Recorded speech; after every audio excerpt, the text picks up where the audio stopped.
कक्षा 8वीं के सभी विद्यार्थियों के लिए विज्ञान का जो अध्याय 1 है आपका, उसका फुल सॉल्यूशन हम कंप्लीट करेंगे। तो बच्चों 8 ग्रेड के आपकी जो अभ्यास पुस्तिका है, इसका जो सॉल्यूशन है वो हम कंप्लीट करेंगे। तो वीडियो में आप अंत तक बने रहें बिना किसी देरी के। चलिए हमारे पहले अध्याय को हम शुरू करते हैं। तो ये अध्याय 1 है आपका, जिसका नाम है फसल उत्पादन एवं प्रबंधन। क्या नाम है? फसल उत्पादन और प्रबंधन। तो बच्चों देख लीजिए आपका जो पुस्तक का पार्ट 1 है वो किस तरह का आपका है। यहाँ पे इसका जो पहला पेज है वो इस तरह का रहेगा पार्ट का, और ये यहाँ पे इस तरह का। अब यहाँ से आपके प्रश्न शुरू हो गए हैं। सही विकल्प के आगे आपको राइट का निशान लगाना है। तो पहला है गेहूं, चना तथा मटर की फसल उगाने की समय अवधि है तो अक्टूबर से मार्च तक। तो आपका बी नंबर वाला यहाँ पे सही है। दूसरा रहेगा पहली जल की कमी वाले क्षेत्र में रहती है, वहां सिंचाई के लिए किस विधि का उपयोग करें कि जल व्यर्थ न होकर सीधे पौधों की जड़ों को मिले। तो हम डीप तंत्र का उपयोग करेंगे। किसका? डीप तंत्र का उपयोग करेंगे। तीसरा आपका प्रश्न है बूझों ने अपने खेत में लगातार उर्वरक का उपयोग किया, कुछ वर्षों पश्चात उसके खेत में फसल की पैदावार कम होने लगी। पहली ने उसे अपने खेत में जैविक खाद का उपयोग करने की सलाह दी। जैविक खाद के बारे में सही कथन है। पहला कि इससे मिट्टी का जल धारण क्षमता में वृद्धि होती है। दूसरा, इससे मित्र जीवाणुओं की संख्या में वृद्धि हो जाती है। तीसरा कथन ए और बी दोनों सही है, और चौथा सिर्फ कथन ए सही है। तो आपका आंसर रहेगा यहाँ पे कथन ए और बी दोनों ऊपर ऊपर के आपके राइट रहेंगे, तो इसलिए सी नंबर वाला ऑप्शन आपका सही है। अगला, कृषि कार्य में किस यंत्र द्वारा बुआई करने से समय तथा श्रम की बचत होती है? तो सीड ड्रिल। किसके द्वारा? सीड ड्रिल के द्वारा। अगला आपका जो प्रश्न है पांचवा प्रश्न है। यहाँ पे आप ये 3 बाल्टिया या गमला आप बोल सकते हैं, दी गई है आपको। मिट्टी प्लस गोबर की खाद है, मिट्टी प्लस यूरिया है, और इसमें सिर्फ मिट्टी है। तो उपयुक्त चित्र में गमला ए बी, ये दोनों गमला ए बी तथा सी ये वाली चने के बीज को अंकुरित कर लगाया गया है। बताएं किस गमले के पौधे का चना अधिक स्वास्थ्यवर्धक होगा? तो गमले ए में। कौन सा गमला ए? इसमें मिट्टी प्लस गोबर और खाद है, तो ए नंबर वाला आपका सही है। दूसरा प्रश्न, दिए गए शब्दों में से चुनकर रिक्त स्थान की पूर्ति कीजिए। पहला है बूझों द्वारा अपने असमतल खेत में सिंचाई के लिए डेडेस उपयोग किया जाता है, तो छिड़काव तंत्र का। किसका? छिड़काव तंत्र का। दूसरा, पहली समुद्र तटीय क्षेत्र में रहती है, उसके परिवार के सभी सदस्य डेडेस का मुख्य आहार के रूप में उपयोग करते हैं, तो मछली का। तीसरा, खाद से मिट्टी डेडेस प्रचुर मात्रा में प्राप्त होती है, तो हामस से। किससे? हामुस से। भरने में गलती हो गई थी इसलिए मैंने यहाँ पे लिखा है हामुस। अगला, बूझों ने अपने खेत में गेहूं की फसल के साथ अन्य वांछित पौधों को भी उगते हुए देखा। तो इसका आंसर आपका रहेगा यहाँ से पहले पढ़ेंगे। इन अवांछित पौधों को हटाने के लिए बूझो डेडेस का प्रयोग करेगी, तो खरपतवार नाशीगा, क्योंकि आवश्यकता नहीं है, ऐसे पौधे उगे हैं तो वो क्या है? हमारे लिए खरपतवार है, फालतू के पौधे हैं। तो हम क्या करेंगे? जो इनको समाप्त करते हैं पौधों को, तो खरपतवार नाशी का प्रयोग हम करेंगे। अगला, घरों में अनाज के भंडार में डेडेस का उपयोग किया जाता है, तो किसका उपयोग किया जाता है? नीम की सूखी पत्तियों का। नीम की सूखी पत्तियों को हम रखते हैं ताकि अनाज खराब ना हो। अब हम अति लघुत्तरी प्रश्न पढ़ेंगे। तीसरा, भारत देश में फसलों की कटाई के समय कुछ विशेष पर्व मनाए जाते हैं, कोई 2 पर्वों के नाम लिखिए। तो इसका आंसर आपका रहेगा मकर संक्रांति और पोंगल। यहाँ पे मैंने गलती से इसका आंसर दूसरा भर दिया था, तो आपका मकर संक्रांति और पोंगल सही रहेगा। चौथा है, निम्नलिखित फसलों में से रबी तथा खरीफ की फसलों को छांटिए। तो रबी की फसल गेहूं, चना, मटर है। खरीफ की फसल सोयाबीन, मक्का और मूंगफली है। पांचवा, बाजरे की फसल के लिए गर्म एवं आर्द्र मौसम की आवश्यकता होती है। यह किस प्रकार की फसल है व इसके उगाने के लिए उपयुक्त महीने कौन कौन से हो सकते हैं? तो बाजरा खरीफ की फसल है, इसे जून जुलाई में उगाया जाता है। अगला आपका है, निम्न बॉक्सों को सही क्रम में इस प्रकार लगाएं कि गेहूं की फसल उगाने का चित्र तैयार हो जाए। तो यहाँ पे ये चित्र आपको व्यवस्थित करना है। तो पहले क्या करेंगे, हम मिट्टी तैयार करेंगे। पहले क्या करेंगे, ये वाला हम आगे करेंगे, मिट्टी तैयार करना 1 नंबर पे। दूसरा हम क्या करेंगे इसमें, दूसरा हम करेंगे इसमें बुआई। क्या करेंगे, बुआई करेंगे। तो यहाँ पे हम बुआई सही करेंगे इसको, बुआई। इसके बाद मिट्टी का, तो हम क्या करेंगे, सबसे पहले मिट्टी तैयार करेंगे। तो मैं नंबर डाल देती हूँ कि पहले हमें क्या करना है। तो 1 नंबर पे हम सबसे पहले मिट्टी तैयार करेंगे, फिर मिट्टी तैयार होगी तो फिर क्या काम करेंगे, हम बुआई करेंगे। फिर बुआई जैसे ही हम कर देंगे तो बुआई के बाद हम क्या करेंगे, खाद बीज सॉरी खाद और उर्वरक देंगे। तो ये तीसरे नंबर पे आपको लिखना है, यानी कि इसके आगे लिखना है पहले मिट्टी, इसके आगे आपको बुआई करना है, इसके आगे आपको खाद और उर्वरक देना है। फिर आप क्या करेंगे, खाद दे देंगे। इसके बाद आप सिंचाई करेंगे। सिंचाई करने के बाद आप क्या करेंगे, जो अनुपयोगी पौधे होते हैं खरपतवार से हम सुरक्षा करेंगे, तो उनको हम समाप्त करेंगे। फिर हम क्या करेंगे, कटाई करेंगे। जो फसल है हमारी उसकी क्या करेंगे, कटाई करेंगे। और फिर क्या करेंगे, उसका भंडारण करेंगे, यानी कि उसका रख रखाव हम करेंगे। तो मैंने यहाँ पे नंबर डाल दिया है।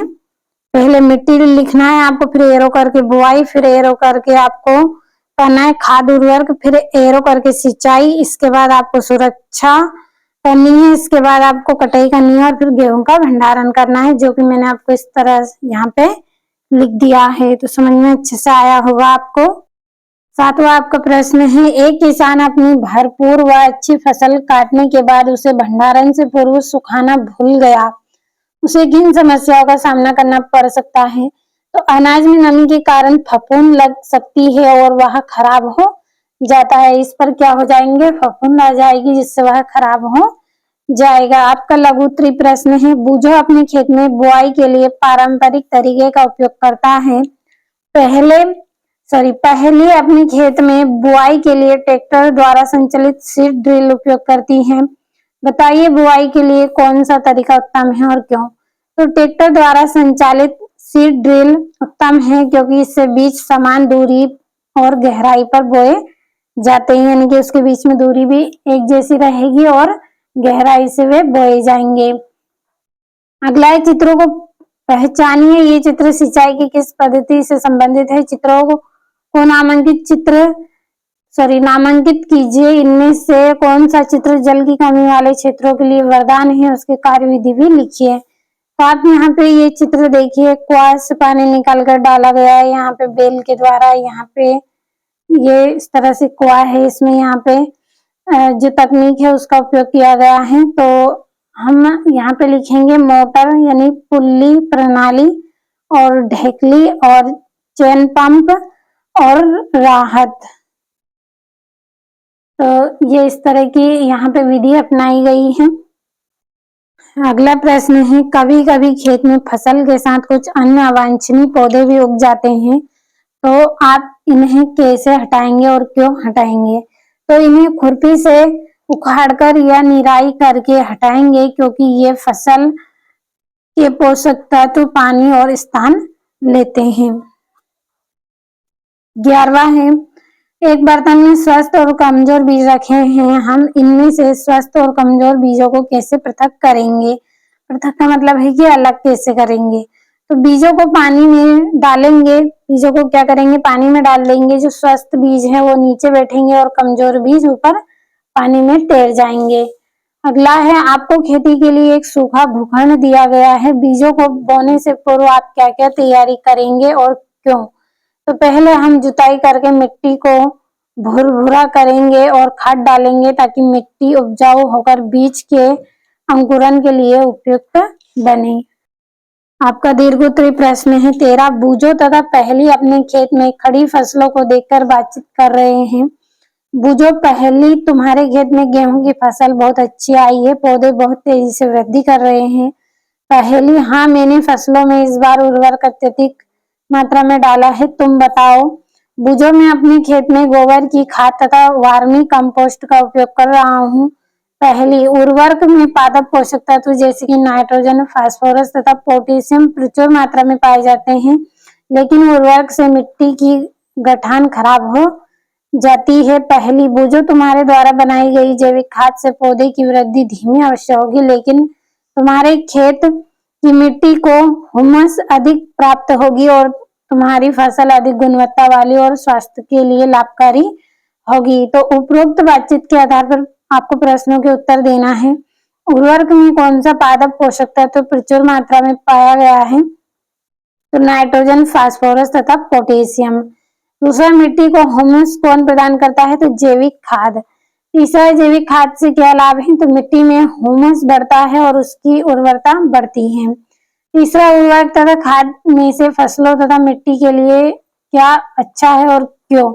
तो खाद अच्छी है क्योंकि यह मिट्टी की संरचना है सुधारती है और ह्यूमस बढ़ाती है। अगला, उर्वरकों के कोई दो उदाहरण दीजिए। तो यूरिया और सुपर फास्फेट। क्या है? Super phosphate. अब चलिए अगले प्रश्न की ओर बढ़ते हैं। 14वां प्रश्न है, अनुकूल जलवायु परिस्थितियां, उचित खाद व उर्वरक के उपयोग के बाद भी किसान को फसल की अच्छी उपज प्राप्त नहीं हुई, इसके संभावित कारणों को लिखिए। तो इसके कारण खराब बीज, सिंचाई की कमी, खरपतवार या बीज रोग हो सकते हैं। 15वां है, एक किसान द्वारा फसल बोने के लिए ऐसे खेत को चुना गया है जहां कई वर्षों से किसी भी जीव जंतु व पेड़ पौधों को पूर्णतः अनुपस्थिति रही। खेती के लिए किसान द्वारा मिट्टी को जोता गया, मौसम भी अनुकूल था, परंतु फिर भी अपेक्षित परिणाम प्राप्त नहीं हुए।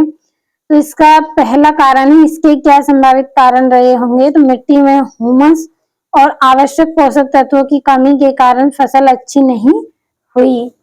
अगला है, यदि आप उसकी जगह होते तो अपेक्षित परिणामों के लिए क्या प्रयास करते हैं? तो मैं जैविक खाद डालकर मिट्टी की उर्वरता बढ़ाता और उचित सिंचाई करता। हम क्या करते हैं? मिट्टी की उर्वरता बढ़ाने के लिए उसे जो पर्याप्त खाद है वो देते और पानी देते उसको। चलिए अगले प्रश्न की ओर बढ़ते हैं। तो बच्चों, आपको प्रोजेक्ट कार्य दिया गया है। पहला प्रोजेक्ट है आपका, मूंग अथवा चने के बीज लेकर उन्हें गीली रुई अथवा कपड़े में लपेट कर रखिए। होने वाले परिवर्तनों को तालिका में नोट कीजिए। तो समय और होने वाला परिवर्तन, तो 24 घंटे में बीज फूलकर नरम हो जाता है। 2 दिन बाद क्या होगा? बीज से छोटी जड़ निकलती है और 5 दिन में आप देखेंगे तना और छोटी पत्तियां निकलने लगती हैं। 10 दिन में पौधा बढ़कर हरा भरा हो जाता है। अब अगला प्रश्न है, बीजों के अंकुरण के विभिन्न अवस्था का आपने जो अवलोकन किया उनको चित्र बनाकर दर्शाइए। तो बच्चों, आपको चित्र तैयार करना है। और जो दूसरा प्रोजेक्ट है आपका, किसी खेत या पौधशाला अथवा बगीचे का भ्रमण कीजिए तथा निम्नलिखित जानकारी प्राप्त कीजिए। बीज का चयन का महत्व, सिंचाई की विधियां, अधिक शीत, अधिक गर्मी व अधिक वर्षा का पौधों पर प्रभाव। चौथा, उपयोग में आने वाले उर्वरक एवं खाद और व्यावसायिक उपयोग। चलिए इसका आंसर समझते हैं। इसका आंसर है आपका पहला, अच्छी फसल के लिए अच्छे बीज का चयन आवश्यक है। दूसरा, ड्रिप, स्प्रिंकलर और नहर द्वारा सिंचाई की जाती है। तीसरा, पौधों की वृद्धि प्रभावित होती है और फसल को नुकसान होता है। चौथा, गोबर की खाद, कंपोस्ट, यूरिया और DAP और फसल से प्राप्त उत्पादों को बेचकर आय प्राप्त की जाती है। अब 12 नंबर वाला है, कृषि में उपयोग में आने वाली कुछ मशीनों के चित्र एकत्र कीजिए तथा उन्हें अपनी फाइल में लगाकर उनके नाम तथा उपयोग लिखिए। तो मैं आपको केवल यहाँ पे नाम बता रही हूँ। ट्रैक्टर, जुताई, सीड ड्रिल, बुआई, हार्वेस्टर और कटाई। दूसरा, पानी की कमी वाले क्षेत्रों में सिंचाई किस विधि का प्रयोग होता है? तो ड्रिप सिंचाई विधि का प्रयोग होता है। तीसरा, कुछ पौधों को खेत में रोपित करने से पूर्व पौधशाला में क्यों उगाया जाता है? तो पौधों की उचित देखभाल और स्वस्थ पौधे तैयार करने के लिए। अगला है, फसल के लिए कुछ पौधे प्राकृतिक रूप से उग जाते हैं। ये पौधे फसल के लिए किस प्रकार हानिकारक हैं? तो ये फसल से जल, पोषक तत्व, प्रकाश और स्थान छीनते हैं। अगला है, फसलों के भंडारण की विधियां लिखिए। तो बोरियां, कोठियां, साइलो और धातु के डिब्बे में। तो बच्चों, आज मैंने आपको विज्ञान का जो अध्याय 1 है उसका फुल सॉल्यूशन आपको बताया है। मुझे उम्मीद है अच्छे से समझ में आपको आया होगा।